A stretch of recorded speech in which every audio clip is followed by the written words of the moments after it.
హైదరాబాద్ స్టైల్లో ఉంటుందేమో అనుకుంటున్నారు, ఉండదు. ఎక్కడో దూరం నుంచి ఈ సంక్రాంతికి ట్రావెల్ చేస్తున్న వాళ్ళందరికీ ఒక చిన్న రిక్వెస్ట్. మన మటన్ దమ్ గురించి. మన మటన్ దమ్ బిర్యానీ మీకైతే ఒక విషయం చెప్పాలి. మన మటన్ దమ్ బిర్యానీ స్పైసీగా ఉండదు.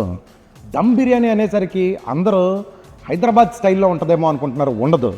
మన దమ్ బిర్యానీ కొబ్బరి పాలేసి చేస్తారు, ఫ్లేవర్ అదిరిపోద్ది. ఈ విషయం మీకెందుకు చెప్తున్నాను అంటే, మీరు ఎక్కడెక్కడి నుంచో దూరం నుంచి ట్రావెల్ చేసి వస్తున్నారు, మీరు డిసప్పాయింట్ అవ్వకూడదు అన్న ఒకే ఉద్దేశంతో చెప్తున్నాను. మన మటన్ దమ్ బిర్యానీ ఫ్లేవర్ అదిరిపోద్ది. మటన్ ఫ్లేవర్ క్లియర్గా ఉంటుంది. కొబ్బరి పాలేసి చేయడం వల్ల ఆ టేస్ట్, ఆ టీంజ్ మీకు తెలుస్తుంది. మటన్ దమ్ బిర్యానీ అయితే ఆంధ్రాస్ లార్జెస్ట్ రెస్టారెంట్ స్టైలే వేరు. ఈ సంక్రాంతికి ట్రావెల్ చేసే వాళ్ళందరూ కూడా హ్యాపీగా ప్లాన్ చేసుకోండి. No waiting for mutton dum day. Every day is a mutton dum day. డెఫినెట్గా చెప్తున్నా, మన మటన్ దమ్ డేస్ అయితే మిమ్మల్ని డిసప్పాయింట్ చేయదు. ఒక్కసారి ఆగండి, మన ఇన్స్టాగ్రామ్ బయో ఓపెన్ చేయండి. బయో ఓపెన్ చేసి అందులో మన యూట్యూబ్ లింక్ ఉంది, సబ్స్క్రైబ్ చేసుకోండి.